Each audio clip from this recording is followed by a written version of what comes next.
Kali ini saya akan membawakan materi biologi kelas 11 IPA KD 3.9 yang akan membahas tentang sistem ekspresi, yaitu proses pembentukan urin pada manusia.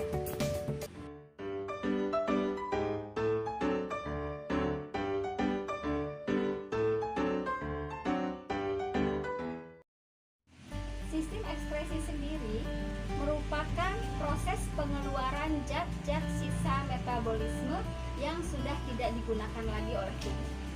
Sisa-sisa metabolisme ini bisa bersifat racun atau toksik yang jika tidak dikeluarkan maka akan merusak organ-organ di dalam tubuh. Tujuan pembelajaran kita kali ini adalah siswa mampu menjelaskan mekanisme pembentukan urin pada manusia. Siswa mampu menjelaskan faktor yang mempengaruhi produksi urin. Salah satu organ ekskresi adalah ginjal. Ginjal atau ren itu berbentuk seperti biji buah kacang merah. Ginjal berjumlah 2 buah yang terletak pada tulang pinggang, yaitu di dalam rongga perut pada dinding tubuh dorsal. Sahabat rumah belajar, pada ginjal terdiri dari 3 lapisan. Yang pertama adalah korteks, kemudian medula, dan yang terakhir adalah pelvis renalis. Pada bagian korteks atau pada bagian kulit dari ginjal terdiri dari berjuta-juta sel ginjal atau yang disebut dengan nefron. Seperti apa bentuk nefron dan bagian-bagiannya? Mari kita saksikan tayangan berikut ini. Nefron atau sel ginjal terdiri dari beberapa bagian. Yang pertama glomerulus, kemudian kapsula Bowman di nomor 2. Nomor 3 adalah tubulus contortus proximal, nomor 4 lengkung Henle, nomor 5 tubulus contortus distal, dan terakhir tubulus collectivus. Proses pembentukan urin sendiri terdiri dari 3 bagian.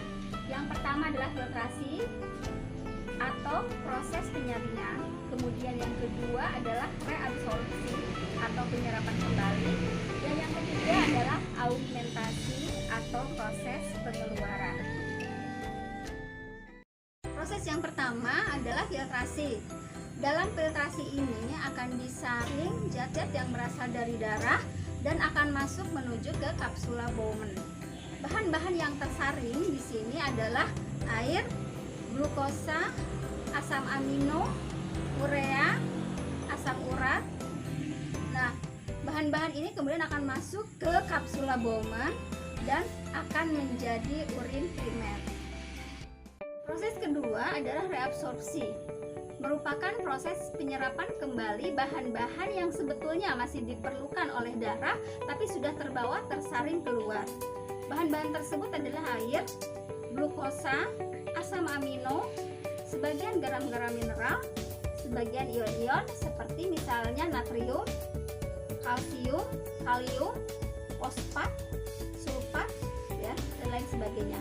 Nah, hasil dari proses reabsorpsi ini menghasilkan urin sekunder dan akan masuk ke tubulus contortus proximal yang kemudian akan dilanjutkan ke lengkung Henle. Ketiga adalah proses augmentasi atau proses pengeluaran. Nah, bahan apa yang akan kita keluarkan? Ini bahan yang sebetulnya biasanya berukuran besar namun sulit tersaring pada proses penyaringan. Nah, ini akan dikeluarkan kembali oleh darah di tubulus contortus distal. Setelah proses pengeluaran ini, maka dihasilkanlah urin terakhir atau urin tersier. Urin tersier ini nanti akan masuk ke tubulus collectivus yang masih berada di bagian korteks, kemudian lanjut ke bagian medula dari ginjal.